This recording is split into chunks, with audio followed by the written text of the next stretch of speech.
Regulators, mount up. Again, this is Tim with Online Big Blue, bringing you the best of New York Giants sports talk entertainment. That phrase, so apropos in the Warren G song, in the movie Young Guns. And why are we bringing that up? Why are we talking about that? Why am I pontificating about regulators already?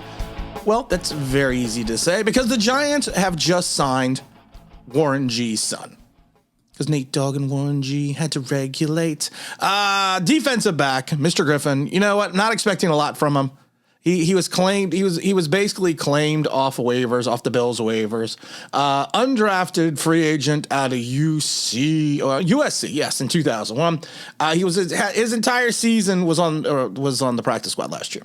So it is what it is. The nicest thing about it is we got a real potential rapper coming in. No offense, Kadarius Toney, but it's Warren G's son. It's Warren G's son. Come on. We got to get back into freak mode. Oh, you know what? It's the little things in Giant camp that make me happy. I want to talk about something that Brian Dable said this morning about his quarterbacks. I want to talk about the Giants also got down to the 85-man mark on the roster. The waves were nothing. So, nothing earth-shattering. You got rid of Hall, the tight end. Austin Prohl was waived, injured, and they also got rid of one of their other. They also got rid of one of their Gavin. I can't remember his last name. One of the other defensive backs that was never going to make the team. Wasn't even going to make the practice squad. But you know what? You had to get down to 85 today, so you had to be down the 85 limit. The Giants got down to that early. Sometimes you got to do it by noon, so the Giants got it about 10 o'clock this morning. So that's It is what it is. We're getting the roster in shape. We're taking a look at different things. We're going to be scanning the waiver wire. It's all going to be fun. Brian Dable today was asked during his press conference about Tyrod Taylor. And, he started his statement with, they have full confidence in Daniel Jones. And this is not a reflection on him. This is not a quarterback controversy. But he acknowledges Tyrod Taylor will probably get snaps at some point this preseason with the first team offense. Is it a smart thing? Of course, because Daniel Jones is injury prone. Daniel Jones is inconsistent at best. You need to get some continuity and some game time reps with Tyrod with the first team unit, because I've said it a million times. There is a difference between practice and game.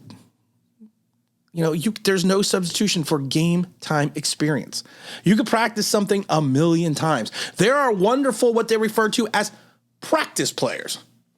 But the problem is when that comes into a game time situation, if you do not have the continuity with your other 10 guys on the field and have a cohesive synergy, bad things can happen.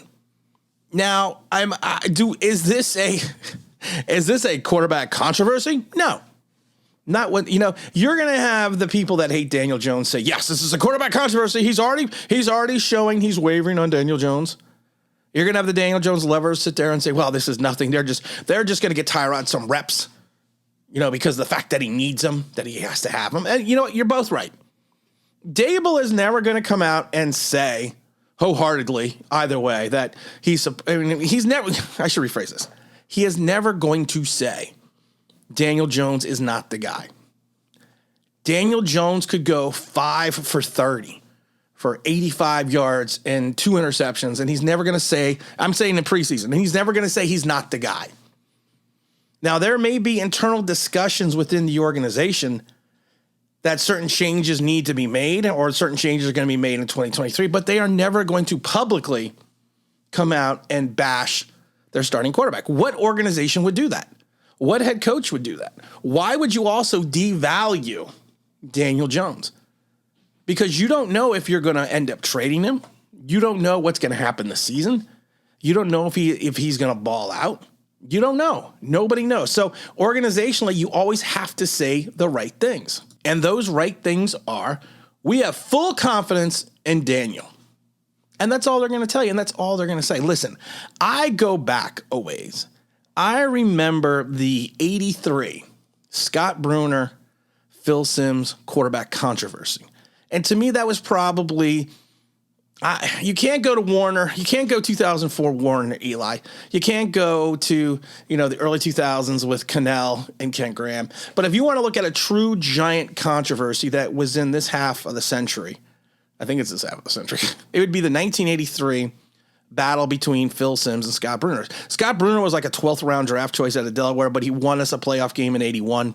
He helped the team get back to the playoffs in 81. Phil Simms, of course, was the first round pick in 79. Was AP rookie, offensive quarterback rookie of the year. He had most of Phil Simms' injury issues were injuries, not and somewhat consistency, but not like he wasn't very inconsistent. It was more that he couldn't stay on the field. Simms was leading the team to the playoffs in 81 when he got hurt. Brunner came in, took him to the playoffs. This was also the defense that had Lawrence Taylor, Harry Carson, George Martin, a whole bunch of other people. Bradley Van Pelt, Brian Kelly. So this was a good defensive team. So, and after the 81 season, the 82 season was kind of a wash because Simms got hurt again, and then there was a player strike. But 83 was like the big controversy. And I remember in the Daily News a big article about Phil Simms requesting a trade because he felt that he should not be in this quarterback controversy with Scott Brunner, who had really outside of that 81 season had never really done anything. So he never thought he should be put, he should be in this controversy. Now what happened was in 83, and of course the dogs are, you know what? That's for Nate Dogg. Because Nate Dogg, I believe Nate Dogg has passed, but God bless his soul, Nate Dogg. Because we got Warren G's son, and that's all that matters. Because Nate Dogg and Warren G, they had to regulate. But after the 83 season, Parcells even came out multitudes of times and said he shouldn't have listened to people because he listened to people about starting Scott Brunner and almost cost him his job, which is why he went 3-12-1. So this is not a quarterback controversy like that was. This is just the Giants hedging their bet. This is just the Giants sitting there and saying, you know what, we need to get this guy some reps because he needs to have a familiarity with this offense, with the players, get him some game time experience with this unit, and allow him to see what he can do. Because I will tell you this, the energy and excitement that came on the screen last Thursday when Tyrod Taylor came in was astounding. I have not seen that in a Giant quarterback in years. People will talk about when, and I was there that game, people will talk about when Daniel Jones and the excitement when he came in to replace Eli Manning that first preseason game against the Jets. But this was something different. There was an air and excitement when Tyrod came in. There was something special. It's almost like it in some way gave a lift to the offense. It was quite interesting to watch. But is he going to replace Daniel Jones as the starter of week one? Of course not. I don't think anyone should go crazy down that path. But like I said, it is an interesting fact that, he says, you always at the start, we have full confidence in Daniel, but Tyrod will get some snaps some point this preseason with the first team offense. And I'm going to tell you this as a guy that's been watching the Giants in 76. This is interesting because think about when for those whose only litmus test is Eli Manning, think about Eli Manning. When in preseason was Eli Manning ever taken out as a first team starter and had someone else get first team reps? When did that happen? Never. Because of the fact that they understood the importance of having their quarterback play. But when you have two quarterbacks and you have one quarterback who has been injury prone the last 3 years and inconsistent, you do have to take a look at what you have backing him up. And like I said, I don't think it's a terrible indictment against Daniel Jones. I don't think it's someone endorsing Tyrod Taylor. I just think it's interesting that he was asked this question. He answered it honestly, and we're going to kind of go from there. Of course, we're going to be at the game on Sunday. We're going to have the Big L. Subscribers that won was LJ, the Big L, Mr. Big L. We're also going to have James Williams, the Venerable, who's always on the show. We're also going to have OGR Sports and Dominic Palmer flying in from across the pond. We're going to be doing some live streaming from the game, live streaming from the field. Lord knows what's going to happen on Sunday, so make sure you're on your phone or nearby and tune in while you're watching the game. And again, this is Tim with Online Big Blue, bringing you the best in New York Giants sports talk and entertainment. And as always, if you could if you subscribe, if you could ring that bell, you know what it means, that'd be awesome.